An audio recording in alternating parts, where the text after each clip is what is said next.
2 दिहाइयों से जारी दहशतगर्दी, हुकूमत और सिक्योरिटी इदारों के तमाम दावे खोखले। आए रोज के हमले और धमाके अब बच्चे बड़ों को तसल्ली देते दिखाई देते हैं। सिंध में हाउसिंग डेवलपमेंट के नाम पर 20 एकड़ ज़रई अराजी की भेंट चढ़ा दी गई।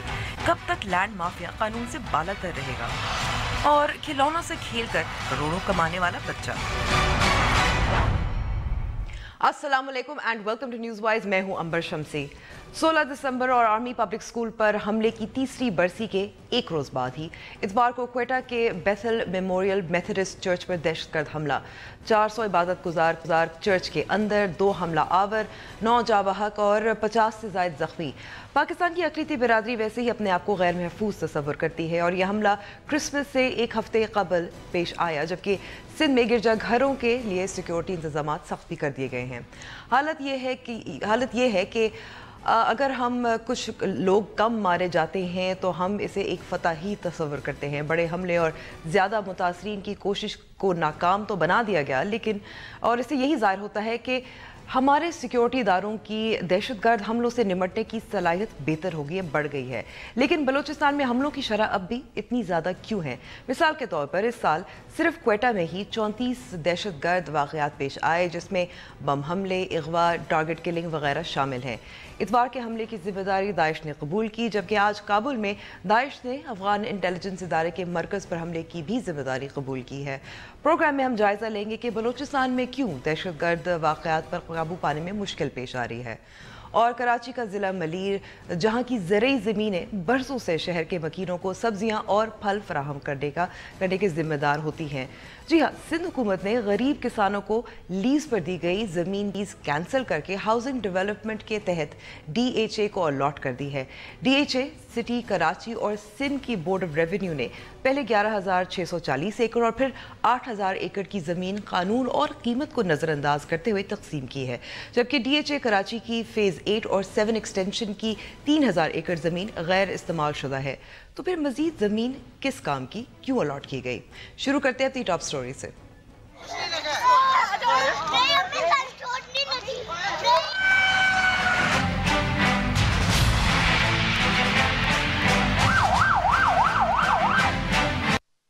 इस पर बात करने के लिए हमारे साथ मौजूद है स्टूडियो में टेररिज्म और सिक्योरिटी एक्सपर्ट आमिर राना साहब और हुकूमत बलूचिस्तान के तर्जुमान अनवारुल हक काकड़। आप दोनों का बहुत बहुत शुक्रिया वक्त देने का। पहले तो काकड़ साहब आपसे शुरू करती हूँ कि तहकीकात शुरू हो गई हैं, 2 हमला आवर, कुछ निशानदेही की गई है, तफसीलात बता सकते हैं? जी अंबर, एक तो मुझे आवाज़ आपकी प्रॉपर आ नहीं रही है, बट एनीवेज जितना मैं समझ पाया हूँ, जी 2 हमलावर मारे गए हैं इसमें। और इस वक्त फोरेंसिक एविडेंस कलेक्ट किया गया है, लाहौर जो भिजवाया गया है, उसमें DNA और साथ में उनके जो नादरा से भी डेटा बैंक है उसको भी कंसल्ट किया गया है। We are in the process to establish their identities that who they were. और दाइश ने जिम्मेदारी कबूल की? जी, सोशल मीडिया के थ्रू हमें यही, और जो आज हमारी सिक्योरिटी की एक मीटिंग हाई लेवल की हुई, वहाँ पे भी जितनी institutional input different intelligence outfits की आई है, उन्होंने भी यही कंक्लूड किया है कि उसी तरफ हिंट हो रहा है कि दाइश ही रिस्पॉन्सिबिलिटी उन्होंने ली है और वही हैं जो इसमें इन्वॉल्व है। जी आमिर राना साहब, आपसे यहाँ पूछना चाहूँगी कि बलूचिस्तान में जो दहशतगर्दी है, ये इसके जो पहलू क्या फ़र्क हैं बाकी मुल्क में जो दहशतगर्द वाक़यात होते हैं? देखिए, कोयटा में मुख्तलिफ़ तरह के दहशतगर्द ग्रुप काफ़ी अरसे से मसरूफ़ हैं। उसमें सेक्टेरियन ग्रुप हैं और फिर सेक्टेरियन के अलावा हमने देखा कि उससे पहले अहरार और जंदुल्ला थे, उसी में से कुछ लोग फिर दाइश के अंदर गए, लश्कर जंगवी के 3-4 फैक्शन वहाँ पे मुख्तलिफ़ औकात के अंदर फंक्शनल रहे हैं। तो लगता यही है कि वो वक्त अपनी आइडेंटिटी बदलते हैं, लेकिन उनका इंफ्रास्ट्रक्चर जो है वो वहाँ पे मौजूद है और उसमें कोई कमी वाक़या नहीं हो रही है, बल्कि उन्होंने अपने टारगेट्स को डाइवर्सिफाई किया है। ये बड़े अटैक जो किसी अहम इंस्टॉलेशन पे हों, इंस्टीट्यूशन पे हों, वो तो आपके इल्म के अंदर आते हैं, लेकिन वहाँ पे जो टारगेट किलिंग है वो ख़ास सेक्टेरियन है या सिक्योरिटी के लोगों की, वाबस्ता लोगों की है, वो भी मुसलसल चल रही है। और कोयटा, कल्लात और इसके सराउंडिंग्स के अंदर हालात ख़ासे सिक्योरिटी के एतबार से मखदूश हैं, और ये ग्रुप अभी तक उसी तरीके से फ़ाल हैं जैसे चंद साल पहले थे, और ये खासा कंसर्निंग है। और ख़ास तौर पे दाइश के साथ जब ये लोग जाते हैं, छोटे छोटे गिरोह, खा वो फ़िरका वराना हो या उनकी नोयत कोई भी हो, तो वो उनके अंदर दो चीज़ें होती हैं। एक तो वो उनकी इंस्पिरेशन आइडियोलॉजिकल भी होती है, लेकिन ऑपरेशनल भी उनकी डाइवर्सिफाई हो जाते हैं उनके टैक्टिक। और हम देखते हैं कि अभी जैसे रका से दाइश निकली है और थ्रेट्स ऐसी हैं कि ये क्रिसमस शायद दुनिया के अंदर वो उसको मुख्तलिफ़ जगहों के ऊपर टारगेट करेंगे। तो ये बहुत पहले से हमें लग रहा था कि ये इस किस्म की चीज़ें होंगी, और कोयटा की तो बड़ी एक ख़ास एक वजह भी थी दाइश के इस किस्म के हमले के जो अलर्ट्स थी, उसकी वजह यही थी कि दाइश ने यहाँ पे के ख़िलाफ़ जो ऑपरेशन हुआ चाइनीज़ बाशिंदों के अगवा और उनकी हलाकत के बाद, तो हाँ, और उनका एक ख़ास ताल्लुक़ क्रिश्चियनिटी के साथ, मिशनरी के साथ था, तो वो एक पूरा पस मंज़र है कोयटा के अंदर उसका। लेकिन अहम बात ये है कि जो दहशत गर्दी का नेटवर्क अभी तक वहाँ पे कोयटा में और उसके इर्द गिर्द के इलाकों में मसरूफ़ अमल है। जी काकर साहब, क्या मुश्किल हो रही है बलूचिस्तान, कोयटा में ये जो नेटवर्क्स है इनको तोड़ने के लिए? अंबर, इसमें जैसे मुझे तो सुनाई नहीं दे रहा था हमारे आमिर साहब जो फरमा रहे थे, लेकिन जो हमारी असेसमेंट है या जो हमारी अंडरस्टैंडिंग है सिचुएशन की, वो मैं आपको ये बताता चलूँ कि यहाँ पे हमारे कोई स्प्लिंटर ग्रुप्स हैं जो एलजे से, ओल्ड एलजे गार्ड्स थे, टीटीपी के स्प्लिंटर ग्रुप्स हैं, ये सारे चले गए हैं। Physically they are in Afghanistan, वहीं पे इनकी ट्रेनिंग कैंप्स भी हैं, वहीं पे इनकी डायरेक्शंस भी उनको मिल रही हैं, फाइनेंस भी हो रहे हैं। दाइश की फ़िज़िकल प्रेजेंस वहाँ पर है, यहाँ पर उनकी फ़िज़िकल प्रेजेंस नहीं आई है अभी तक। ये उनके अम्ब्रेला में रहते हुए ये एफिलिएट्स उनके काम कर रहे हैं। यहाँ पे हमारे लोकल लोग हैं जो इनके साथ जुड़े हुए हैं, ये मस्तुंग से लेकर जो सराउंडिंग हमारा एरिया है। अब फ़िज़िकली चूँकि मैंने आपको बताया कि ये है नहीं, इनको आइडेंटिटी, इसीलिए मैं कह रहा हूँ कि इस दफ़ा हमारी ज़रा इस्टाब्लिश हो जाए। पिछले 2-3 में अटैक्स में हमें ये पैटर्न नज़र आया कि सुसाइड बॉम्बर्स डायरेक्टली जो कि पाकिस्तानी नेशनल नहीं है वहाँ से आते हैं, और वो यहाँ की फैसिलिटेशन भी इस तरीके से उनकी नहीं होती कि या कहीं उन्होंने रातें गुजारी होती हैं या कोई लोग उनको हैंडल कर रहे होते हैं, and they come straight to Quetta. अब चूँकि ये 70-75 किलोमीटर का फासला है। जी काकर साहब, लेकिन आप ये भी हम ज़ाहिर समझते हैं कि क्योंकि क्वेटा और बलूचिस्तान वशी वो सारा जो इलाका है काफ़ी मिलिटराइज भी है, इसके बावजूद पहुँच पाते हैं? आप सरहद की बात तो छोड़ दें। जी देखिए, ये जो एक प्रिजम्पशन है या एक व्यू जनरल हमारी सोसाइटी में बैठ गया कि मिलिटराइज्ड है। कैसे मिलिटराइज्ड है, ये इंफॉर्मेशन शायद फैक्ट को रिफ्लेक्ट नहीं कर रही है। हमारे यहाँ कोई मिलिट्री प्रेजेंस जो है वो क्वेटा टाउन में नहीं है, वो बाकी सूबे के किसी इलाके में नहीं है। जो रोल है वो फ्रंटियर कोर का यकीनन है, जो कि एक पैरा मिलिट्री फोर्स है। It is equivalent of ranger Sindh, जो सिंध में भी मौजूद है। ये अब तो पंजाब में भी आ गई है रेंजर्स की सूरत में, केपी में भी है। ऐसा नहीं है कि जैसे वज़ीरिस्तान में फ़ौज का जो ऑपरेशन हुआ है और जिस तरह वहाँ पे डीजी मिलिट्री ऑपरेशन रिस्पॉन्सिबल होते हैं डायरेक्ट एक्शंस के, इस तरह की सिचुएशन बलूचिस्तान में बिल्कुल भी नहीं है। अगर ये तासुर कहीं है तो इसको दूर कर ले तो बेहतर होगा। अब पैरा मिलिट्री को पुलिसिंग का रोल यकीनन क्वेटा शहर में मिला हुआ है, और वो बहुत रिस्पॉन्सिबली अपना काम कर रहे हैं और बहुत ठीक काम कर रहे हैं। इशू ये है कि इस जंग में एक कॉमन आदमी के डिस्गाइज में ये लोग रहते हैं, आते हैं, घूमते हैं, फिरते हैं।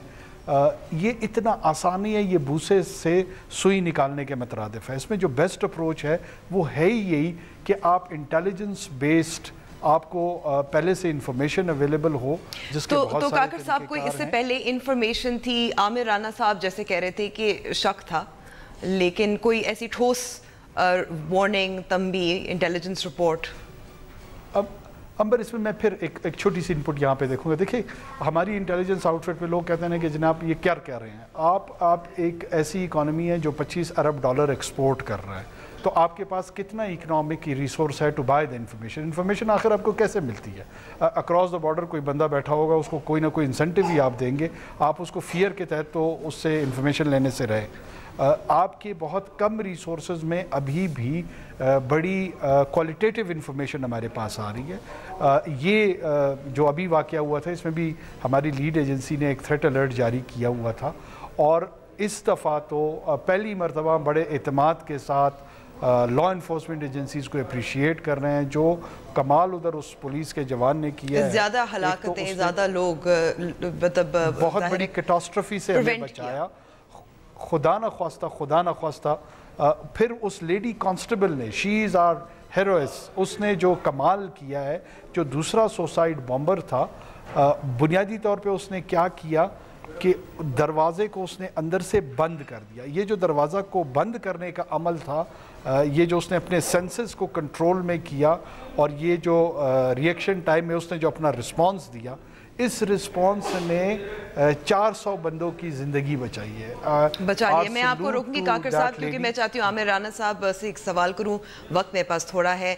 काकर साहब ने कहा कि प्रिवेंट किया, जो बहुत ज़ाहिर है काबिल तारीफ़ बात है, लेकिन जब हमला हो रहा था प्रिवेंशन बेहतर हुई है, इससे पीछे जो काम करने वाला है वो हो रहा है, ख़ासतौर पर बलूचिस्तान के। देखिए ये हर बड़े वाक़े के बाद आप कहते हैं जी कि ये इसको प्रिवेंट किया गया। किसने प्रिवेंट किया? आपको लगेगा कि वो मोटिवेटेड आम पुलिस के लोग हैं या सिक्योरिटी के ऑफिशियल्स हैं जो अपनी जानें कुर्बान करते हैं। कोयटा के अंदर पिछले साल जब पुलिस ट्रेनिंग के सेंटर के ऊपर हुआ था, तो वो जिन हवलदार का नाम सामने आया, एतजाज़, ऐसे आपको बहुत सारे नाम याद नज़र आएंगे। लेकिन मसला मेरा ख्याल है बड़ा गंभीर है अभी तक, जिसकी तरफ तवज्जो देने की ज़रूरत है।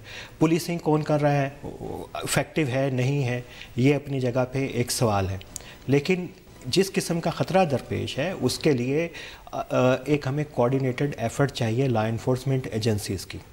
रियल टाइम इंफॉर्मेशन मिल सकती है, मिलती है।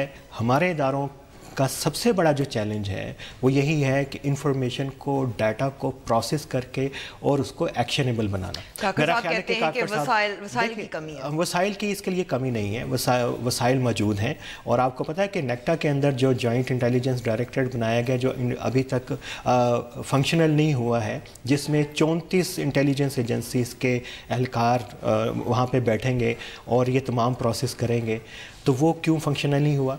बावजूद कि वो नेक्टा का 70% बजट वो सिर्फ एक यूनिट कंज्यूम कर रहा है। क्या ये सवाल किया जा सकता है? मेरा ख्याल है कि जो अहम बात रही है कि ये कोऑर्डिनेशन क्यों नहीं बनती, कॉम्प्रिहेंसिव रिस्पांस क्यों नहीं आता, अकाउंटेबिलिटी नहीं है उन इदारों की अभी तक जिनके ज़िम्मे है कि इस दहशतगर्दी को रोकना।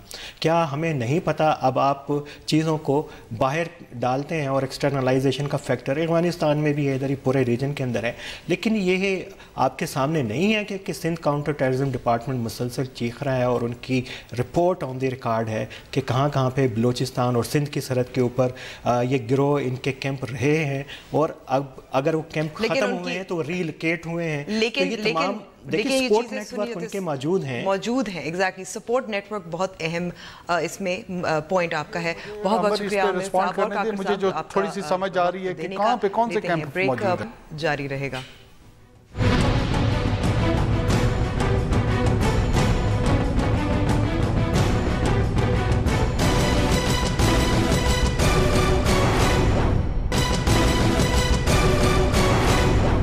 में एक बार फिर खुशामदीद। नई हल्का बंदियों से मुतल्लिक़ आईनी तरमीमी बिल सेनेट से कल मंजूर किए जाने का इम्कान है।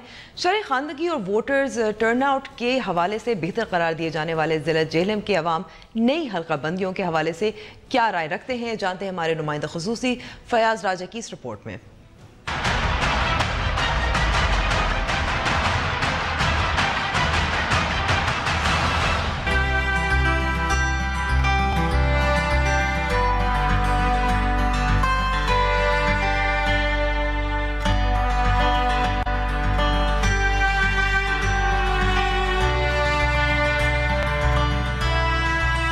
एक ایک ایم این اے جو ہے پہلے 5 یا 4 لاکھ پہ ہوتا تھا، اب 7 ساڑھے 7 لاکھ پہ لے گئے ہیں، تو نمائندگی وہ کیسے کرے گا؟ ویسے ہی نہیں یہ لوگ ملتے، تو نمائندگی کیسے ہوگی ہماری؟ نئی مردم شماری کے مطابق ضلع جہلم کی آبادی 12,22,000 جبکہ الیکشن کمیشن کے اعداد و شمار کے مطابق رجسٹرڈ ووٹوں کی کل تعداد 8,90,000 سے زائد ہے۔ تاریخی طور پر ضلع جہلم میں ووٹرز ٹرن آؤٹ حوصلہ افزا رہتا ہے۔ واحد ڈسٹرکٹ ہے جس میں ٹرن آؤٹ ہمیشہ 55% یعنی کہ 55% سے زیادہ رہا ہے، اور اس میں خواتین اور مرد تقریباً یکساں ووٹ ڈالتے ہیں۔ جہلم میں زیادہ تر عورتیں جو ہوتی ہیں وہ زیادہ تعلیم سے اویئر ہیں اور زیادہ دلچسپی لیتی ہیں اور مردوں کے شانہ بشانہ چلنے کی کوشش کرتی ہیں، اور مطلب کہ ووٹ ڈالنا اپنا ایک ضروری ایک حق اور ایک فیصلہ سمجھتی ہیں۔ ضلع جہلم پنجاب کے دیگر اضلاع سے کچھ منفرد یوں بھی ہے کہ جہاں خواتین کی آبادی مردوں کی نسبت 20,000 زیادہ ہے اور خواتین سیاسی عمل میں بھرپور حصہ بھی لیتی ہیں۔ صوبہ پنجاب کے اضلاع میں شرح خواندگی کے لحاظ سے ضلع جہلم کا شمار اہم ترین اضلاع میں ہوتا ہے۔ ضلع جہلم کی سیاسی اور سماجی حرکیات بھی خواتین کے بہتر ووٹرز ٹرن آؤٹ میں اہم کردار ادا کرتی ہیں۔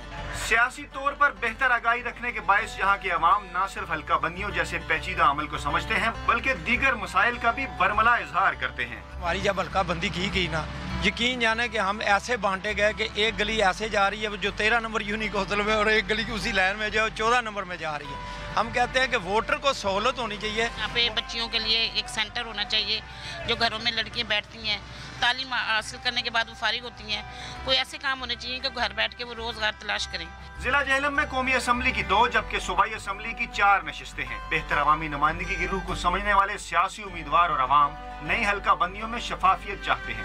ابھی اضافی سیٹ ایک ہونی چاہیے، ایک ایم پی اے اور ایک ایم این اے کی، کیونکہ آبادی بہت زیادہ ہو گئی ہے، حلقہ بہت وسیع ہو گیا ہے۔ میں سمجھتا ہوں یہ حلقے بہت بڑے ہیں، اتنے بڑے حلقے نہیں ہونے چاہیے، کیونکہ لوگوں کی جو ایک منتخب نمائندہ ہوتا ہے، جو پارلیمنٹ کا ممبر ہوتا ہے، اس کے لیے یہ بہت میں سمجھتا ہوں ضروری چیز ہے کہ اس کا عوام کے ساتھ رابطہ ہونا چاہیے۔ کسی زمانے میں پیپلز پارٹی کا منی لاڑکانہ کہلانے والا ضلع جہلم ان دنوں مسلم لیگ نواز اور تحریک انصاف میں بٹا ہوا ہے، تاہم نئی حلقہ بندیوں کے معاملے پر یکساں موقف نظر آتا ہے۔ کیمرامین ممتاز حسین کے ساتھ فیاض راجہ، ڈان نیوز، جہلم۔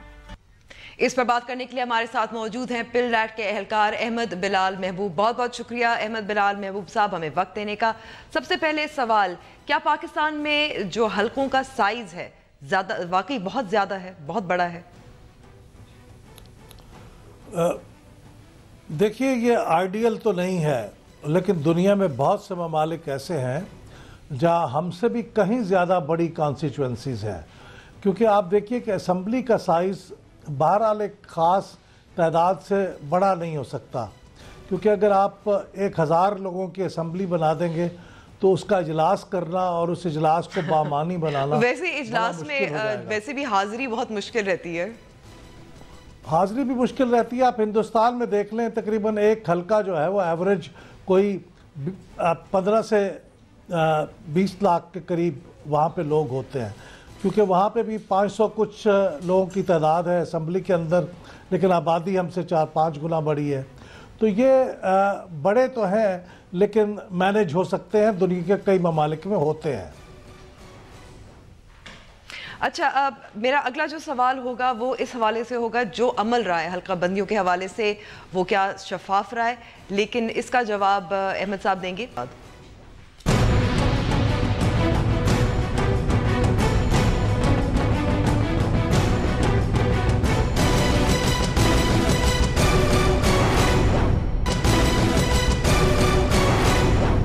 وائز میں ایک بار پھر خوش آمدید۔ بات ہو رہی ہے حلقہ بندیوں کی۔ احمد بلال محبوب صاحب، آپ نے بریک سے پہلے کہا کہ مینیجبل سائز ہے، لیکن ووٹرز کی تو یہی شکایت رہتی ہے کہ ان کی نمائندگی نہیں ہو رہی، حلقے بہت بڑے ہیں، بلکہ پاکستان نے کچھ عالمی سمجھوتوں پر بھی دستخط کیے ہیں اور ان کے مطابق سائز مناسب ہونا چاہیے۔ دیکھیے سائز جو ہے وہ تو ایکویٹیبل ہونا چاہیے، مطلب یہ کہ ایسا نہیں ہونا چاہیے کہ کوئی حلقہ بہت بڑا ہو اور کوئی حلقہ بہت چھوٹا ہو، لیکن یہ ممکن نہیں ہے کہ ہمارے ہاں وہ سائز ہو جو برطانیہ میں سائز ہے۔ اس کی وجہ یہ ہے کہ برطانیہ کی آبادی کم ہے اور 500-600 کے ایوان کے اندر لوگوں کو تعداد بہت ہی تھوڑی ہوتی ہے، لیکن ہمارے ہاں چونکہ آبادی بہت زیادہ ہے اور ایوان کا سائز ایک خاص حد سے زیادہ نہیں ہو سکتا. تو اس لیے ہماری لامحالہ ہندوستان کی میں نے مثال دی تھی کہ ہم سے 3-4 گنا بڑی کانسٹیچوئنسیز ہیں, تو یہ ہمیں اس کے ساتھ گزارا کرنا پڑتا ہے. لیکن ہمارے ہاں یہ مسئلہ بہت بڑا اس لیے بھی ہو جاتا ہے کہ ہم اپنے ممبر قومی اسمبلی سے مقامی قسم کے جو خدمات ہیں ان کی توقع کرتے ہیں, تو وہ اس کے لیے ہر کانسٹیچوئنٹ کے ساتھ رابطہ پھر اس لیے بہت ضروری خیال کیا جاتا ہے. لیکن یہ سارے کام اگر مقامی حکومتوں کے الیکٹڈ لوگ کرنے لگ جائیں تو صرف پالیسی کے معاملات اور بڑے معاملات جن کا تعلق پالیسی سے ہے, اگر وہ قومی اسمبلی اور صوبائی اسمبلی کے اراکین دیکھیں تو پھر شاید لوگوں کو یونین کاؤنسل, ویسے تو یونین کاؤنسل موجود ہیں, یونین کاؤنسل ہیں, وہاں انتخابات بھی ہو رہے ہیں. جی یہ بہت ریسنٹ فینامنا ہے, یہ کافی عرصے کے گیپ کے بعد ابھی الیکشن ہوئے ہیں اور ان کو بھی ابھی تک کہیں کہیں بجٹ ملا ہے, کہیں نہیں ملا ہے, تو وہ پوری طرح فعال نہیں ہیں.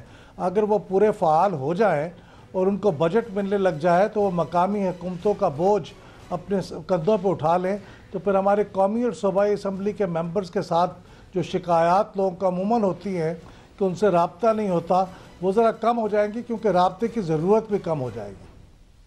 اچھا, جو سارا عمل رہا ہے حلقہ بندیوں کے حوالے سے, چاہے سینسس ہو اور اس کے بعد قانون سازی ہو, آئینی ترمیمی بل سینٹ میں امکان ہے کہ کل منظور ہو جائے گا, اس کے بارے میں اگر کچھ کامنٹ کر سکے, کیونکہ ایک تو بہت دیر سے ہوا, دوسرا جو پیچھے جو پس پردہ ساری پالیٹکس ہوئی اس کے حوالے سے. جی دیکھیے, یہ تو میں سمجھتا ہوں کہ ہمارے منتخب نمائندوں کو قومی اسمبلی میں ہیں, سینٹ میں ہیں, ان سب کو اس بارے میں غور کرنا چاہیے, سیاسی جماعتوں کو غور کرنا چاہیے کہ اس سارے عمل میں ان کی جو ریپوٹیشن ہے, ان کی جو ساکھ ہے وہ بری طرح سے متاثر ہوئی ہے, کیونکہ یہ وہ کام ہے جو انہیں بر وقت کر لینا چاہیے تھا. پہلے تو سینسس نہیں ہوا, سپریم کورٹ کے کہنے پہ ہوا, پھر اب اس کے بارے میں جو قانون پاس کرنے کا عمل ہے اس میں لیت و لال سے کام لیا گیا ہے. تو اس سے ہمارے جو منتخب نمائندے ہیں ان کے بارے میں کوئی اچھا تاثر پیدا نہیں ہوتا, کیونکہ انہی پارٹیوں نے قومی اسمبلی کے اندر اس کے حق میں ووٹ دے چکی ہیں. اب یہی پارٹیاں سینٹ کے اندر وہ ووٹ دینے سے ہچکچا رہی ہیں, ان کا کہنا یہ ہے کہ پہلے یہ کریں, پہلے وہ کریں. تو میرے خیال میں یہ بالکل غیر معقول بات ہے, اور ان کو بر وقت اپنی قانون سازی کا کام بھی کرنا چاہیے, اور پارٹیوں کو بھی اپنی پالیسیاں بر وقت طے کرنی چاہیے. اس طرح سے نہیں ہے کہ آپ پہلے قومی اسمبلی میں ایک چیز کے حق میں ووٹ دے دیں, آپ کا اشارہ پیپلز پارٹی کی طرف ہے, کی باری آئے تو بالکل ہی مختلف رائے پیدا کر لیں. تو میرے خیال میں یہ سیاسی جماعتوں کی سب سے زیادہ ذمہ داری ہے ان چیزوں کو بہتر کرنے کی. اچھا, اب جو وقت درکار ہونا چاہیے وہ کیا ملا ہے, کیونکہ یہ اتنا نازک اس کا سارا عمل ہے, بہت سوچ وچار کی ضرورت ہوتی ہے حلقہ بندیوں کے حوالے سے. Do you think this was enough time? دیکھیے, چونکہ حلقہ بندیاں پورے ملک میں شاید ہر حلقے کو دوبارہ سے ڈی مارکیٹ نہ کرنا پڑے, چونکہ دیکھیے صوبہ سندھ کے اندر تو حلقوں کے اندر تبدیلی نہیں ہوئی, وہاں پہ نمبر آف سیٹس نہیں بڑھی, نہ کم ہوئی ہیں. خیبر پختونخوا میں سیٹیں بڑھی ہیں, پنجاب میں کم ہوئی ہیں, بلوچستان میں بڑھی ہیں, تو اس کی وجہ سے حلقہ بندیوں کا کام ہوگا. میرے خیال میں ماضی میں یہ 4 ماہ کے اندر یہ کام ہو جاتا رہا ہے, تو اب کے بھی اگر یہ کل بل پاس ہو جاتا ہے اور پرسوں اس کو پر صدر مملکت سائن کر دیتے ہیں, تو میرا خیال یہ ہے کہ الیکشن کمیشن اس کو مینیج کر لے گا, وقت کے اوپر حلقہ بندیاں کر کے اس کے اوپر لوگوں سے اعتراضات وغیرہ بھی سن کے ان کو فائنل کرنے کا کام یہ 4 ماہ میں کر لے گا. اور 4 ماہ ابھی ہمارے پاس موجود ہیں, لیکن یہ بہت محدود سا وقت ہے, بہت تنگ وقت ہے, اس میں کافی محنت کرنی پڑے گی الیکشن کمیشن کو بھی, اور صوبائی حکومتوں کو بھی پورا تعاون دینا پڑے گا الیکشن کمیشن کو. بہت بہت شکریہ وقت دینے کا احمد بلال. محبوب صاحب آتے ہیں بریک, اور بریک کے بعد ہم بات کریں گے زمین کی, ڈی ایچ اے کی اور حکومت سندھ کی.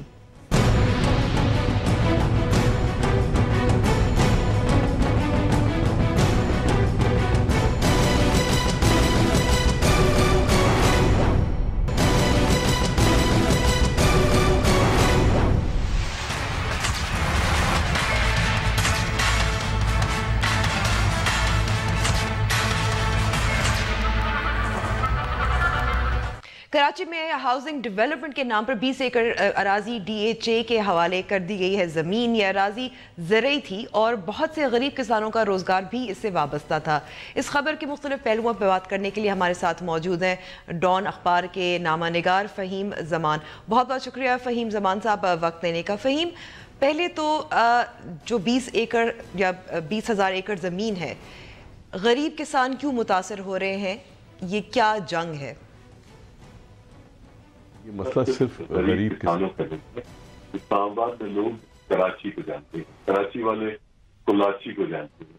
ये कोलाची से भी पहले के बकरी में ये बेबल से डीलर जो एक हिस्टोरिकल रूट होता था तो ये मलीर के जो गाँव हैं उनके ऊपर आबाद है और यहाँ पे हजारों की तादाद में लोग रहते हैं जो मवेशी पालते हैं, जो खेती करते हैं, जो तरह तरह की एग्रीकल्चर कराची का सबर्बन एरिया आपको कहते हैं।